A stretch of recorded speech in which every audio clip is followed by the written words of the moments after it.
Okay, so we are at episode 5 of HBO's The Outsider called Tear Drinker. So there's really 3 storylines going on this episode. We'll tackle Holly's end of it with the mysterious man we're introduced to.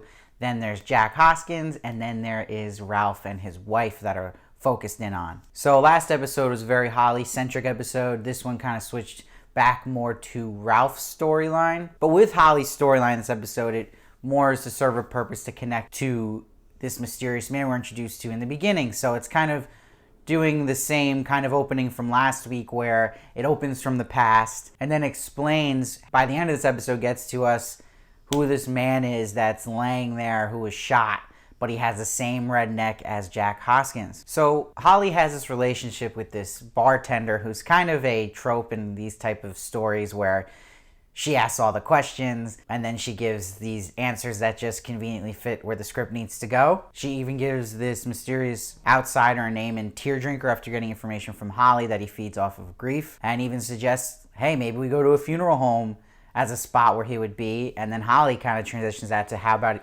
even darker, let's go to a cemetery. But this bartender is now also her driver, which I thought was a little goofy, but so be it. This is me nitpicking. But what's interesting is when Holly goes to the cemeteries of these different murder victims, when she first sees the cemetery with the 2 girls that were killed, she sees there was a family member with them, that it just follows in this pattern of deaths surrounding the main killings of children, and that's how this outsider works, feeding off all the grief. But when she goes to Heath's grave at a different cemetery, she takes special interest to the junkyard that's right next door.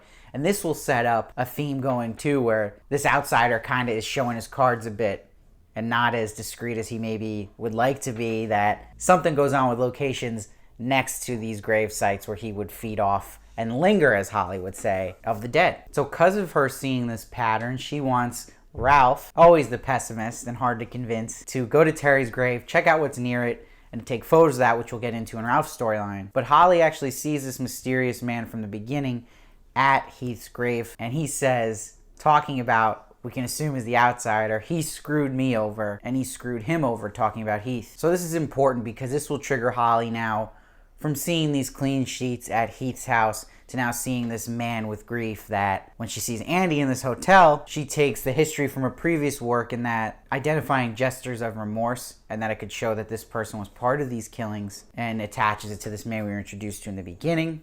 Now, what was strange to me was how this all wraps up with his story, because he kind of just goes to shoot this random man, and then when he's got all these guns pointed at him, he shoots at the guys up top, which is just suicide, as the police detective will say, and is like, why wouldn't he have just killed himself with pills? But you see, like, from the opening shot, his neck is all messed up, like Jack Hoskins, and you even learn his gun was unloaded. So he's not acting normal. It's really just showing you, hey, this is another case of a Jack Hoskins that's already happened and how it ended up.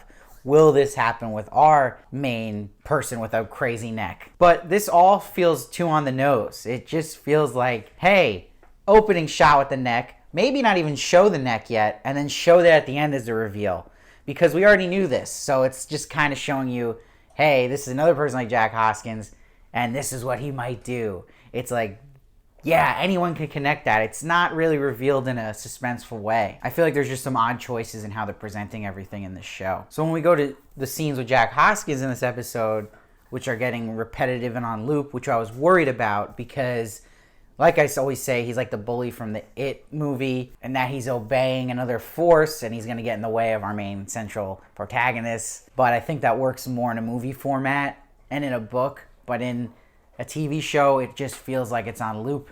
And it made me start really worrying in this episode and feeling that maybe this show would have been better as a movie. The main problem I've had with the show now is having this big decision last episode to really kind of show the cards of the mystery, which is that we're dealing with a supernatural force in this outsider and that it feeds off children. They're giving away a lot early, so you're like, okay, maybe they were doing that just to make sure the audience didn't feel fooled at the end, that this is actually more supernatural than you may have thought at the beginning.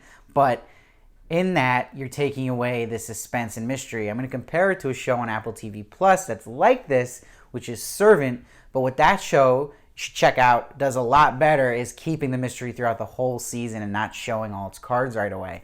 Because as a result, I felt it in this episode where it feels now extra boring, because what it's doing is it's putting the audience ahead of the actual protagonist in the episode, like Ralph, and now you're just kind of frustrated, like, come on, Ralph, why don't you get what I get now? We're obviously dealing with a supernatural person. It's taken away the mystery, and it becomes boring. It takes you from sitting on the edge of your seat to actually leaning back and starting to dip out a bit. And I have some problems where the writing is disappointing, and it kind of showed a lot when we go to Ralph's partner Tia's party, and Jack Hoskins is there, doesn't want to hold the baby. It's actually showing, for once, a good side of Jack, if there is any, where he doesn't want to hurt the baby because he knows he's all messed up. But the confrontation outside between Tia and Jack really wasn't earned because we just don't know enough about their relationship together. I don't know if they're ever really that close, or if he's doing the right thing here, and why Tia would be so mad that he wouldn't hold the baby. It really just felt forced in there and not even necessary of a scene in a way. And I think that's what's been disappointing as the show goes on with Richard Price's writing, because he's so good usually with The Wire and The Night Of, and this just feels, as an adaptation, lazy. Like, it all is becoming by the numbers now. So I did, though, like how they did this sequence with Tia where she has what we can assume is a nightmare, where she sees this outsider taking her baby but then wakes up in a sweat. And they did it really good, and they shot it. It was super spooky with her going down the hallway and thinking it actually happened, but then the husband has it on the porch and everything's okay. But where this wraps around with Jack's storyline, which hopefully will make it more interesting, is that now he's starting to sell himself to Ralph and be on his team, which is clearly red flags because we know this guy is nuts and has other intentions. So this is an episode where, with Ralph's storyline, his wife Jeannie kind of takes center stage, and the scenes with her at the recovery center, at first getting paranoid about seeing this hooded figure there, but it wasn't the outsider, sets up for the rest of the episode of her now getting haunted by the outsider herself. But through this Ralph and Holly storyline, we get a little flashback of Ralph sitting next to the bed of his wife, and she's insanely mourning, and he's too, but he's doing it a different way, being an alcoholic. But this scene was teetering on the line of Lifetime material here. And that's when you wonder sometimes, you're like, is it just because I see the stamp of Stephen King and HBO that I think this is good? Or is this getting too much of a pass, where this also could just air on Lifetime and be like any of that, where it's just something you've seen a million times and it's presented a little cheesy, especially with her kicking him and yelling at him. And it's just like, that kind of went on through this episode and this story with them. And it wrapped up that way because that scene with Ralph at the end and his son appearing in a vision saying, "You gotta let me go, Dad."